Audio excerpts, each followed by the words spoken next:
Olá, tudo bem? Estamos começando hoje o nosso primeiro episódio do Agro Podcast. E nosso convidado especial de hoje é o Vitor Quezada. Seja bem-vindo, Vitor. Como é que você tá? Opa, Alisson, obrigado pelo convite aí. Para mim fico lisonjeado de estar participando do primeiro podcast aí do agronegócio, ainda mais trazendo esse assunto tão importante que é o assunto de armazenagem de grãos. Maravilha, Vitor. Eu que te agradeço por ter aceitado o convite e também estar aqui, né, esclarecendo algumas dúvidas aí que a gente quase não ouve falar na internet, que é sobre silos. Inclusive, eu queria que você se apresentasse. Fala o que você faz.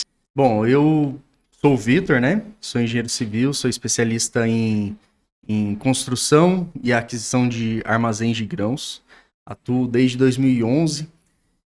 Aqui em Palmas, no Tocantins, né? Comecei aqui em Palmas, no escritório de representação do meu avô, lá em 2011. E trabalhava ali como desenhista técnico, né? Fazia os projetos e tal. Depois, ao longo da caminhada, fui trabalhar em construtoras, fazia projetos estruturais de base, executei obras, né? Fui executar obras no Mato Grosso, executei uma obra aqui no Tocantins. E depois trabalhei como consultor técnico em Goiânia. E hoje eu atuo como vendedor da CASP, que é uma fabricante. Inclusive, Alisson, eu trouxe um presente aqui O que você trouxe aí pra mim? Da fábrica, uma agenda aí pra ti. Oh, maravilha. Olha aqui, eu tava precisando, ô Vitor, de uma agenda pra mim fazer as anotações. Obrigado, cara. Bacana. E hoje eu atuo como vendedor da CASP, né? Vendedor técnico. Atendo todo o Tocantins aí, os produtores rurais. Enfim, essa é um pouquinho da minha história aí resumida, né? Explica pra nós o que é uma unidade armazenadora de grãos.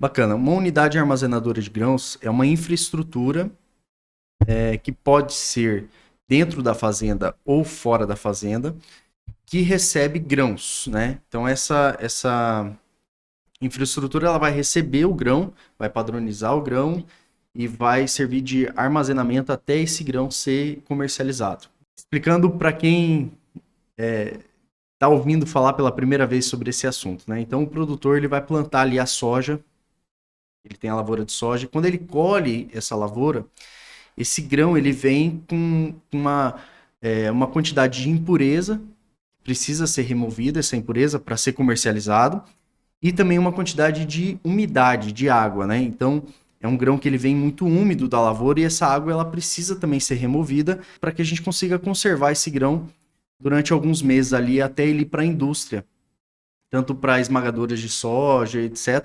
Porque se a gente não remover essa água presente no grão, esse grão começa a fermentar e a gente começa a perder esse produto, né? Então, essa necessidade de padronizar o grão, ela é atendida numa unidade armazenadora de grãos, que ela vai receber esse grão da lavoura, vai limpar, vai secar o grão, armazenar e depois, né, vai fazer a expedição, que a gente chama, né, vai mandar esse grão para o mercado, vai comercializar esse grão. Então, basicamente, é uma infraestrutura de logística, né, onde você consegue guardar o grão por um período, por períodos para poder entregar esse grão para a indústria periodicamente, conforme a necessidade do mercado. Hoje em dia fala-se muito sobre o déficit de armazenagem de grãos. Eu queria que você comentasse, explicasse o que significa isso, esse déficit. Então, bacana. Até eu ia trazer aqui para a gente, se a gente entrar no site da Conab, por exemplo, nós vamos encontrar alguns dados interessantes. Lá no site da Conab, no setor armazenagem, você vai ver lá que existe um déficit de armazenagem, né? Ou seja, uma produção de grãos maior do que a nossa capacidade de armazenar os grãos. Mas eu diria que existe um déficit de armazenagem que a gente chama de armazenagem estática, tá? Que é aquela capacidade de você armazenar o grão, mas também um déficit de capacidade dinâmica das unidades. Então, isso é muito pouco falado e eu acredito que esse é o verdadeiro gargalo na logística de grãos do Brasil. Tá? O que é isso, né? O que é esse déficit dinâmico aí das unidades? Então, antigamente, as colheitadeiras de grãos, elas colhiam cerca de 500 sacas de soja por dia por colheitadeira. Uhum. Hoje a gente tem colheitadeiras que colhem 8.000 sacas Caramba. por dia. Então, assim, o volume de grãos que hoje nós colhemos é um volume muito maior, né? E também a produtividade. Então, antigamente se falava em produção de 40 sacas por hectares, vamos falar assim. Hoje nós já estamos falando de 100 sacas por hectare. Então, a nossa produtividade dobrou nesse período, né? O Tocantins saiu com uma média de 62 sacas por hectare, na média, mas eu conversei com produtores aí que colheram 80 sacas por hectare, né? E tem talhões aí que o pessoal colhe 100. E o que isso reflete na logística? Nós temos um volume de grãos muito superior ao de alguns anos atrás, chegando nessas unidades. E essas unidades não têm nas suas máquinas a capacidade de fluxo de receber esse volume de grãos por dia. As unidades que você fala são os silos? Sim, exatamente. Nem sempre as unidades armazenadoras de grãos serão silos, tá? São vários sistemas de armazenagens que existem hoje, né? Então, até no próprio site da Conab, quando você puxa ali a lista de armazéns, ela classifica como convencional, bateria de silos e armazém de grãos, né? Ela tem essas 3 categorias ali. E basicamente é o seguinte, você tem os armazéns graneleiros, que são barracões, né, que você armazena ali 500.000 sacas, 1 milhão de sacas, 2 milhões de sacas, que é um barracão comprido ali, ele tem uma estrutura para receber o grão. Você tem a bateria de silos, que são realmente os silos metálicos. E tem muita gente que armazena, por exemplo, em silo bolsa, né? Que é um silo bolsa, ele é um saco, vamos dizer assim, grosseiramente falando, né?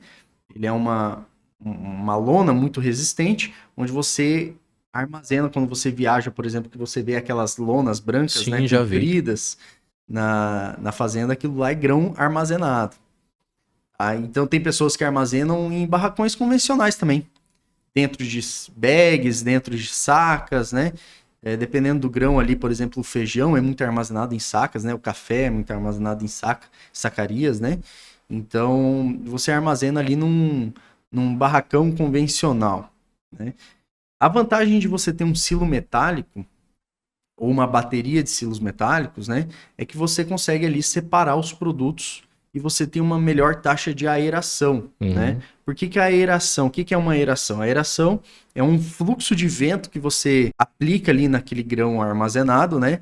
Para você remover a umidade que o grão está transpirando. Então, a gente tem que lembrar que o grão, né? A soja, o milho, ele é um serzinho vivo, né? Que ele transpira, ele respira e nessa transpiração ele solta um pouquinho de umidade e quando você tem um volume muito concentrado de grãos num determinado local, aquele vapor, né, aquela água que ele transpirou, ela começa a condensar nas paredes. Isso acontece muito no silo bolsa, que não tem aeração, né? Então você aciona os ventiladores para empurrar o ar para dentro do silo ali, né? E você consegue remover tanto aquela umidade, quanto também os gases, né, que são formados nessa respiração do grão. E os gases, né, que provocam ali um aumento de temperatura, né, dentro do silo, enfim, aí podendo correr risco de fogo e etc. Mas então, basicamente, a aeração é esse fluxo de ar muito importante nos silos. O armazém graneleiro, ele também tem um sistema de aeração, porém você tem a vantagem do silo de segregar produtos, né? Então, produtos com qualidade diferente, tipos de produtos diferentes, você faz a segregação aí. Essa seria a principal vantagem de você ter um silo armazenador. Mas me fala aqui, Vitor, qual a vantagem mesmo na prática, assim, do produtor de ter um silo lá na sua propriedade, na sua produção? Bacana, muito boa essa sua pergunta, Alisson. Inclusive, na AgroTeams, eu levei uma palestra para o pessoal exatamente sobre esse assunto, né? O silo se paga? Quais são as vantagens financeiras, né? E eu não diria nem só financeiras, mas emocionais também, de você ter uma infraestrutura na fazenda que te permite armazenar o seu grão, né? Então são inúmeras vantagens, financeiras principalmente. Você tem, para começo de conversa, você tem uma economia muito grande no frete. Imagine que na época da colheita, todo mundo está colhendo, né? Todas as pessoas, todos os produtores estão colhendo. Então, todas as empresas de frete estão com alta demanda e isso altera o preço. O preço vai lá em cima, então. O preço vai lá em cima do frete, né? Então, você tendo a sua unidade na fazenda, você não vai contratar o frete no pior momento do mercado. Você vai receber o seu grão na sua infraestrutura, na sua moega, né? Vai limpar ele, vai armazenar e vai esperar o melhor momento de comercializar esse grão, tá? Então, esse é a primeira economia visível, assim, né? Você faz uma economia no frete. Você também tem você diminui o seu risco de perder o seu grão por avaria. Então hoje, como eu falei no começo do vídeo, a gente tem um problema de um gargalo nas unidades armazenadoras existentes de receber um grande volume de grãos. E o que acontece? Você colheu o seu grão, você contratou um frete caro, você mandou para um armazém de grãos, e esse armazém de grãos não está dando conta do volume que está chegando lá. Então o seu caminhão vai às vezes ficar 2, 3 dias, 4 dias na fila. E o grão, dependendo da umidade que ele se encontra, e nesse calor de Tocantins, né? Tocantins é muito quente, Mato Grosso e Goiás e outros estados. Então o que acontece? Esse grão fica lá na fila, úmido, ele começa a fermentar. Você começa já a perder uma quantidade de grãos ali por fermentação, né? Então, quando o caminhão ele é recebido na unidade, ele faz a coleta ali para fazer a classificação do grão, depois vem os descontos, né, dos grãos ardidos. Então, você, tendo a sua unidade na fazenda, você minimiza ou quase zero, vamos dizer assim, né, essa perca técnica aí dos grãos. Esse grão ele precisa ser tratado rapidamente, né? Então, você tendo uma unidade na sua fazenda, ou tendo uma unidade própria, né, você consegue garantir esse tratamento rápido. Qual a sua opinião? O silo é uma unidade estratégica? Por exemplo, o produtor ele pode tratar o grão e segurar lá, esperar o momento certo de vender? Com certeza, né? A gente tem que lembrar que o mercado, não somos nós que controlamos o mercado, né? Tendencialmente, vamos dizer assim, o grão, durante a colheita, ele vai sofrer uma alteração de preço para baixo. Porque está todo mundo colhendo e como nós temos esse déficit de armazenagem, o produtor ele precisa comercializar o grão rápido. Então, se está todos os produtores comercializando, né, pela lógica, o produto ele vai estar mais barato naquele momento, né? Então, se você armazenar o grão, ele tem uma tendência aí de valorização com o tempo fora de safra, né? Isso não é uma regra, tá? Isso aí o mercado ele tem outras variáveis, ou de outros países e tudo mais. Tendencialmente falando, essa é a lógica que dita as regras do mercado, né? Quando falta produto no mercado, nós temos uma valorização do preço e se o produtor armazenou, ele vai vender o produto dele no melhor momento, né? Com melhor preço e etc. Por que tem tantos produtores que acabam fugindo de investir em armazenagem de grãos? Então, essa aí é uma pergunta muito importante. Eu já conversei com muitos produtores a esse respeito. E assim, não é nem questão de crédito. O pessoal fala muito assim, que falta linha de crédito. Na verdade, não. O que eu percebo assim dos produtores é uma insegurança, primeiro, de você assumir um financiamento, assumir uma dívida para construir uma unidade, sem entender exatamente quais são os benefícios que essa unidade vai trazer para mim, né? Então, muitos produtores não fazem a conta do que ele perde, ele só vê o resultado final, ele não vê o quanto que ele poderia ter ganho se ele tivesse uma unidade, ele só viu o resultado que ele teve naquela safra, né? Então, por ele não fazer essa avaliação do custo-benefício de uma unidade, ele não consegue enxergar muito benefício de ter uma unidade na fazenda, né? E como são custos, um investimento é um investimento elevado, acaba que ele fica um pouco inseguro de assumir uma dívida sem ver o benefício dela.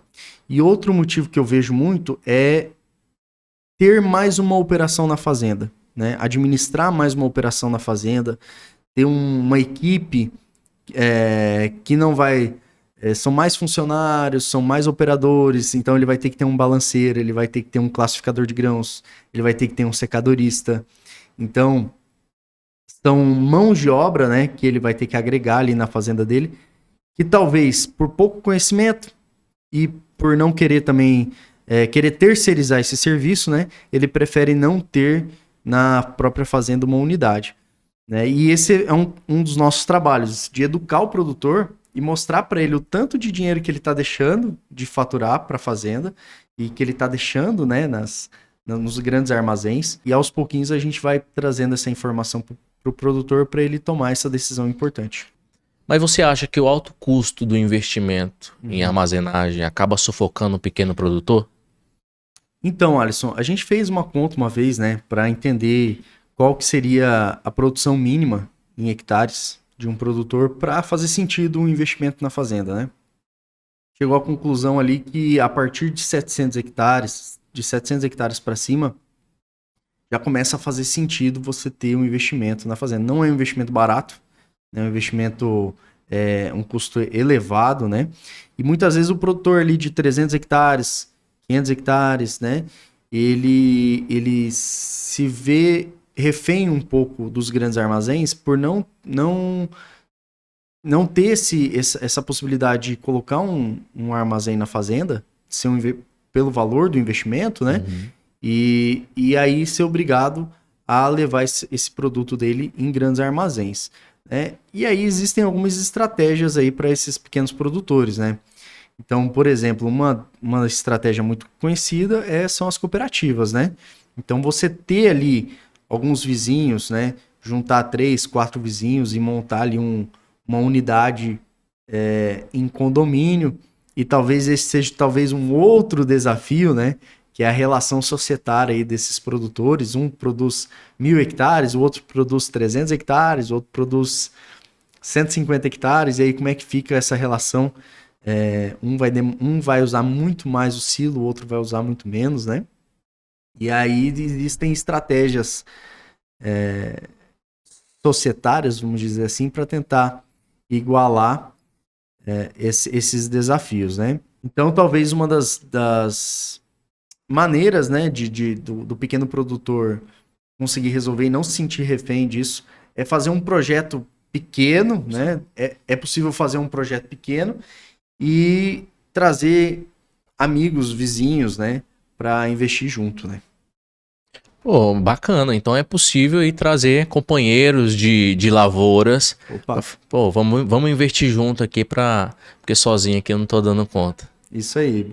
Ô Vitor, existe uma crítica constante de que o Brasil é o país do jeitinho. Aquela coisa do jeitinho brasileiro, né? E isso acaba refletindo na armazenagem. O famoso silo bag é um exemplo de uma solução criativa e genial. Ou é a maior prova da nossa incapacidade de investir em infraestrutura permanente e robusta. Então, igual a gente tinha falado, existem sistemas de armazenagem, né? Existe o sistema de silo bolsa, silo bag, enfim. Eu gostaria de trazer um alerta aqui, né, para muitos produtores. Não tem problema você armazenar o seu grão em silo bolsa, tá? Porque é uma solução mais econômica, mas ela é uma solução provisória, tá? Não tem problema você armazenar, mas você não pode colocar o seu grão sujo e úmido dentro do silo. Então você precisa necessariamente passar esse grão numa pré-limpeza, numa máquina de limpeza de grãos e num secador de grãos. Você precisa armazenar ele em grãos. Então eu queria trazer um outro alerta aqui para o produtor, que é o seguinte: 14% de umidade é uma taxa de umidade, né, estabelecida pelos Estados Unidos. Lá é um país frio, país gelado. Então, 14% de umidade aqui no Brasil, que é um país tropical, um país quente, né, esse grão dentro de um silo bolsa, ele não vai suportar muito tempo. Tá? Então, você Idealmente, para você armazenar num silo bolsa, seria com 12, 11% de umidade, né? E aí a gente já começa a pegar na questão do peso do grão. Porque o grão, ele é comercializado pelo peso. A saca que nós comercializamos é a saca de 60 quilos. Né? Então, não é por volume de grãos. Então, quando você tira a umidade do grão, você está tirando a massa do grão. Você está perdendo ali um valor de comercialização no peso do grão, certo? Então, quanto menos úmido, só que daí fica esse equilíbrio, né? Se eu for armazenar em silo bolsa e perder essa soja por avaria, ela vai cair metade, né, do preço. Então, uma soja vamos dizer que a soja está R$110. Você vai vender um grão avariado é 55, 60 reais. Então, você vai perder metade, né, do valor do produto, né? Então, é necessário ter esse cuidado. O silo bolsa, ele é uma estratégia econômica, é uma ferramenta bacana de ser usada, mas tem que ser usada com precaução, né? E você precisa colocar o grão limpo e seco. E lógico, primeiro ano você faz ali pelo menos uma pré-limpeza em um secador na fazenda, armazena em bolsa e já se programa para ir colocando o primeiro silo, o segundo silo. Você pode ir crescendo a sua unidade aos poucos, de maneira modular, né? Eu queria que você explicasse para a gente, existem linhas de financiamento que facilitam a aquisição de silos para os produtores? Existem várias linhas de financiamento, tá? Em toda a região norte do Brasil, nós temos a linha do FNO, que é a linha do BASA, tá?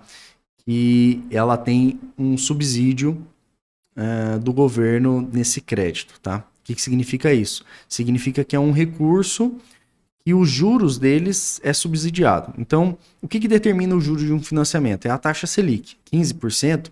Então, ou seja, se o banco ele te empresta um dinheiro com a mesma taxa Selic, ou seja, 15% ao ano, ele está empatando, ele não está ganhando dinheiro, né?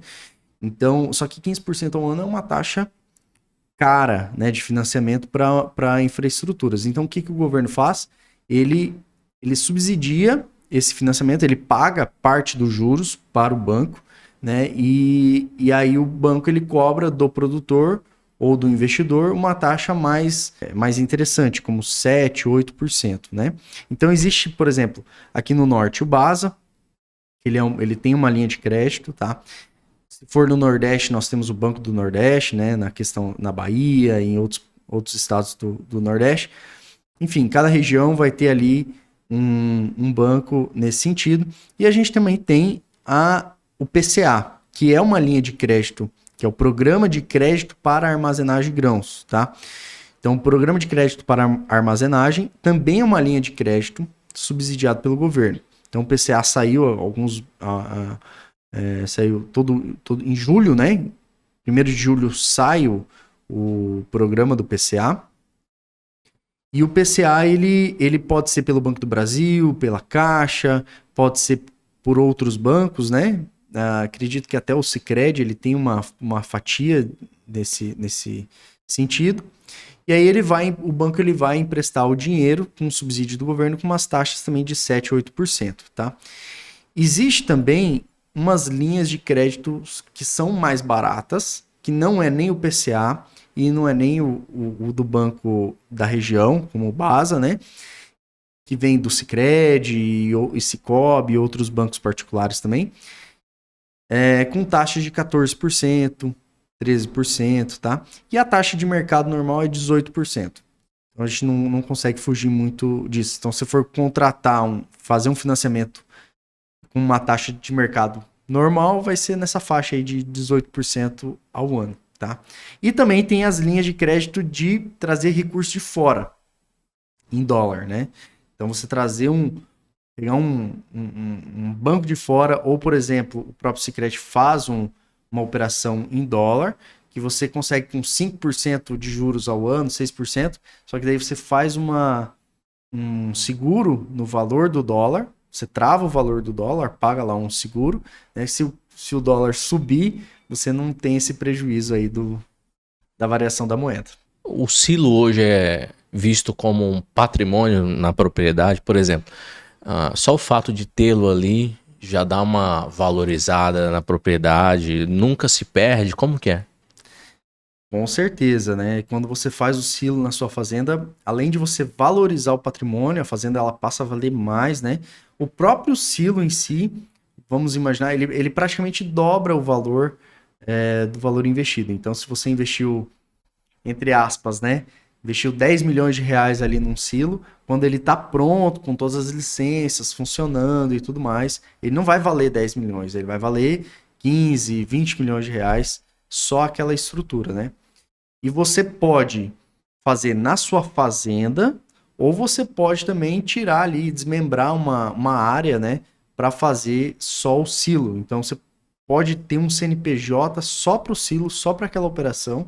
Você desmembra uma área ali da sua fazenda e fica independente uma coisa da outra, né? Na sua opinião, o futuro do Brasil no agro passa pela armazenagem moderna? Você acha que, por exemplo, lá na frente ou agora, né, quem não tiver fazendo parte dessa armazenagem moderna acaba ficando para trás? Com certeza, Alisson. Na verdade, hoje, o produtor que não tem um sistema de armazenagem na sua fazenda, ele já sofre, ele já sente na pele os prejuízos que ele tem por não ter uma estrutura na sua fazenda, tá? Então, ele já sofre ali na classificação do grão dele, ele já sofre na logística, no frete, na perda de soja por avaria. Então, é uma série de coisas, né? E existe um fator emocional também. Esses dias eu vi um story de um cliente meu, ele colhendo o grão, e eu sei que ele tem o silo dele, né? Então, ele estava colhendo com muita tranquilidade, com muita velocidade, sabendo que ele ia ter onde armazenar, que ele não estava na mão aí de grandes armazéns, né? A armazenagem, ela é necessária. Toda fazenda nos Estados Unidos, produtora de grãos, ela tem um silo. Toda. É igual você falar assim que lá no sul você vai comprar uma casa que não tem churrasqueira. Lá toda casa tem churrasqueira, né? E aqui e nos Estados Unidos, toda fazenda ela tem um silo para produção. É cerca de 150% de capacidade estática nos Estados Unidos. Ou seja, ela consegue armazenar 100% da produção e ainda sobra espaço. Esse é o ideal da logística, né? O Brasil hoje armazena em torno de 60% de tudo que produz. Né? Então, 40% é um volume muito grande. A gente produz mais de 300 milhões de toneladas de grãos. Calcula o que seria 40% disso, né? E apenas... eu não tinha que olhar no site, mas eu acho que é menos de 20% nível de fazenda, tá? Então, 20% das nossas fazendas tem um sistema de armazenagem de grãos, das fazendas que produz. E então, a armazenagem de grãos é uma necessidade hoje, urgente, e que o produtor ele precisa descobrir quais as vantagens, né, de ter um silo na fazenda, que são inúmeras. Eu queria que você desse um exemplo real de um produtor que investiu em silos e não se arrependeu. Uhum.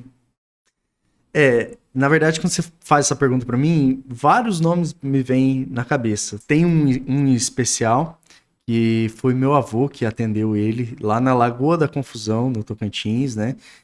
Sempre quando eu vou para a Lagoa, eu faço uma visita lá para eles, que é o pessoal do Morro da Pedra, né? Inclusive, um abraço aí pro Marquinhos, lá do Morro da Pedra, o Roberto Paim, né? Um abraço para vocês aí. E assim, eu gosto muito de lembrar de vocês e da história de vocês, porque quando o Roberto Paim, junto com o sócio dele, né, o Zanfra, né, falecido já o Zanfra, eles decidiram fazer a unidade deles, eles queriam fazer uma coisa pequena, sem muita pretensão de ampliação, e eles fizeram ali um fluxo de 30 toneladas hora, uma unidade para arroz, na época era só arroz, e não existia muita pretensão de ampliação nessa época, né? E aí meu avô foi lá, fez o projeto, inclusive fui eu que fiz o desenho, o primeiro desenho deles, e se não me engano foi em 2013 ou 2014, né? E eles compraram a primeira parte e logo no ano seguinte eles dobraram o tamanho, né? Então eles dobraram o tamanho e eles não pararam de crescer. Ano após ano eles foram crescendo. Hoje, se você procurar no Maps, aí é uma unidade de mais de 1 milhão de sacas para arroz. são 42 silos, né? 42 silos de 36 mil sacas, se não me engano, cada silo. E são 8 secadores. Eu não sei se eles já compraram o 9º secador, eles estavam com essa intenção, mas são 8 secadores a unidade deles, né? Algumas pré-limpezas. Então, assim, é um cliente que só cresceu, né, com esse investimento. Ele arrendou as fazendas dele, né? Hoje ele trabalha exclusivamente com a unidade dele. Então é um case de sucesso aí na Lagoa da Confusão que teve silos. E assim, são outros nomes que me vêm na cabeça também, mas eu queria deixar esse como exemplo carinhoso aí, um exemplo especial aí. Um abraço aí pro pessoal do Morro da Pedra.